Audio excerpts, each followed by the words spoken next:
सरफरोशी की तमन्ना अब हमारे दिल में है, देखना है जोर कितना बाजू एक कातिल में है। शहीद भगत सिंह, जिन्हें 23 मार्च 1931 को 23 वर्ष 5 महीने और 23 दिन के मात्र छोटी उम्र में ब्रिटिश सरकार द्वारा सुखदेव और राजगुरु के साथ फांसी की सज़ा दे दी।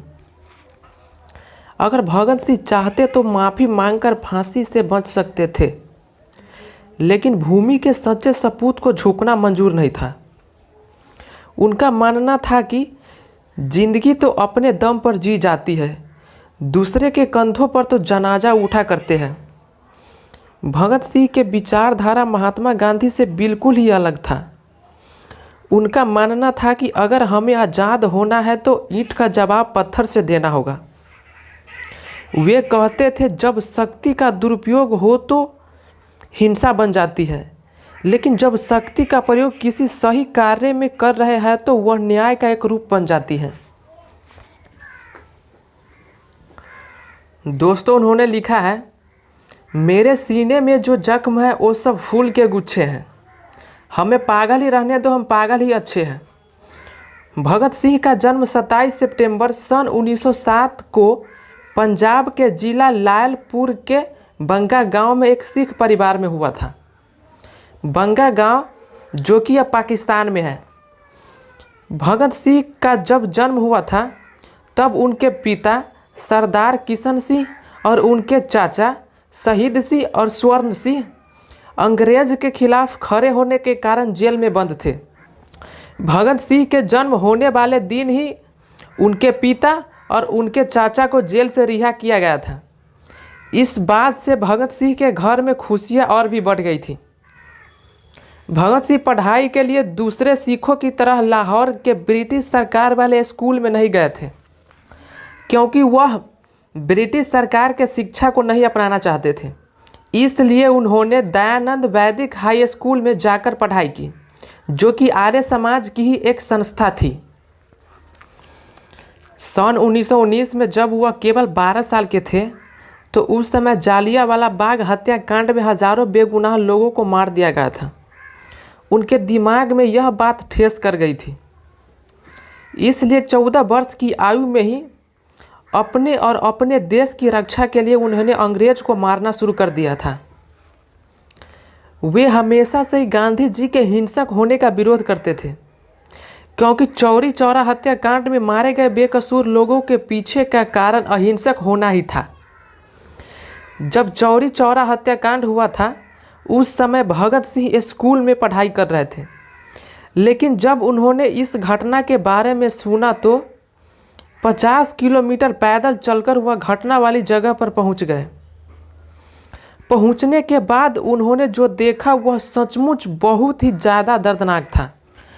भगत सिंह उन लोगों का बदला लेने की ठान ली और खून से सनी हुई मिट्टी को मुट्ठी में भरकर घर लेकर आए। उसके बाद से भगत सिंह ने युवाओं को इकट्ठा करना शुरू कर दिया और एक अभियान की शुरुआत की, जिसका मुख्य उद्देश्य ईंट का जवाब पत्थर से देना था और ब्रिटिश राज को पूरी तरह खत्म करना था। युवाओं पर भगत सिंह का बड़ा प्रभाव पड़ा और इसी प्रभाव को देखते हुए ब्रिटिश पुलिस ने मई सन 1927 में भगत सिंह को अपनी हिरासत में लिया और उनके ऊपर यह आरोप लगाया कि वे अक्टूबर 1926 में हुए लाहौर बम धमाके में शामिल थे। हालांकि हिरासत में लेने के 5 हफ्ते बाद उन्हें जमानत पर बरी कर दिया गया।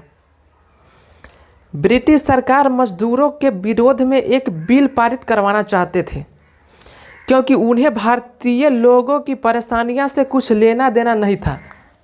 लेकिन भगत सिंह, चंद्रशेखर आज़ाद और उनके दलों को यह बिल्कुल मंजूर नहीं था कि देश के आम इंसान, जिनकी हालत पहले से ही गुलामी के कारण खराब हो रखी है, वो और ख़राब हो जाएगी। इसी बिल का विरोध करने के लिए भगत सिंह और उनके साथी पठुकेश्वर दत्त ने दिल्ली के केंद्रीय असेंबली में 8 अप्रैल सन 1929 को बम फेंके। बम फेंकने का मकसद किसी का जान लेना नहीं था, उस बम के निर्माण के लिए उसमें विस्फोटक की मात्रा नहीं के बराबर था। उनका मकसद केवल बम की आवाज़ से ब्रिटिश सरकार को डराना था ताकि वे बिल पारित न करें। बम फेंकने के बाद भगत सिंह और उनके साथी अपने इच्छा से गिरफ्तारी दे दी ताकि यह बात पूरे देश में फैल जाए और देश के अन्य भारतीय लोगों में स्वतंत्रता की भावना पैदा हो सके। देश की आज़ादी के लिए अपने जान की परवाह किए बिना लड़ने वाले हमारे स्वतंत्रता सेनानी भगत सिंह, राजगुरु और सुखदेव जी को 23 मार्च सन 1931 की शाम करीब 7:23 पर फांसी दे दी गई और मात्र 23 वर्ष की छोटी उम्र में इस वीर सपूत ने हंसते हंसते फांसी के फंदे को चुन लिया और उनके नाम के आगे एक और पदवी जुड़ गई, शहीद भगत सिंह। व्यक्ति को कुचलकर कभी भी विचारों को नहीं मारा जा सकता। आज भी शहीद भगत सिंह हमारे लिए एक प्रेरणा स्रोत है। अपना बहुमूल्य समय देने के लिए धन्यवाद। इस वीडियो को लाइक करके हमारा मनोबल बढ़ा सकते हैं।